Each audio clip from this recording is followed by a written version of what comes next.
The Resolve poll appears in the 9 newspapers, Sydney Morning Herald, The Age and the Brisbane Times.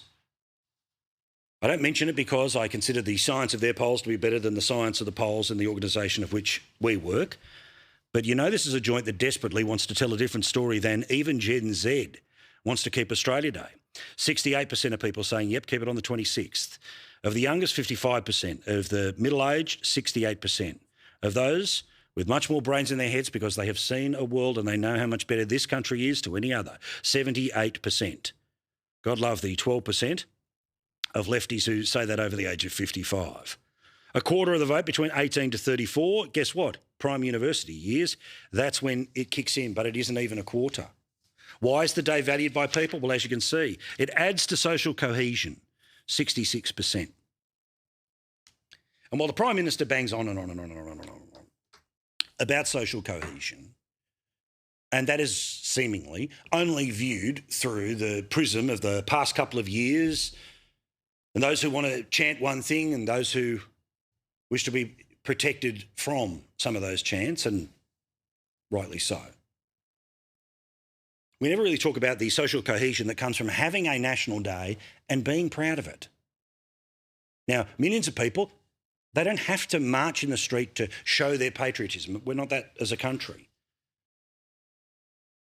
And thinking about Tony Abbott and his history of Australia got me thinking about the history of today and how we celebrate as Australians. Reality is there's 28 million different little ways, take away 20%, so let's say about 20 million people, 22 million people who had their own little way of doing it.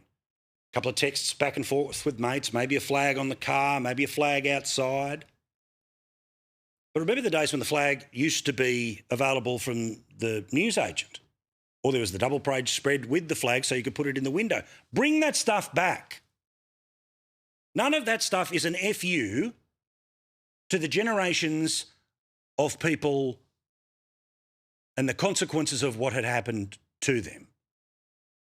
But it's an opportunity to go, yep, you know what? We started our year, because most people will be back at work this week, we start our year with a how good's this joint?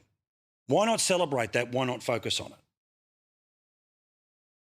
But of course the media, well, they've got that hour to fill. And if you don't have the events and the focus, and you don't have companies that are backing it in because they're all afraid of the 20% who know how to use a keyboard and to send, chain mail and to flame you on social media, well, what do you end up with?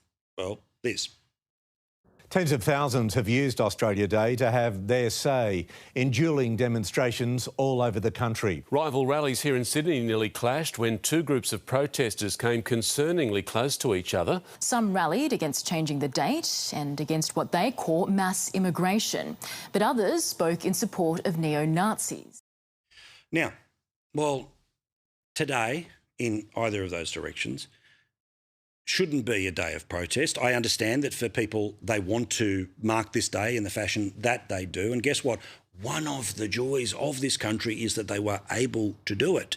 In fact, the laws that have been put in place to suggest that weeks after a terrorist attack, that there can't be any protests at all, well, guess what? Those have been bent by the state to facilitate the protests that took place today. But there might be another reason why we sit where we sit tonight.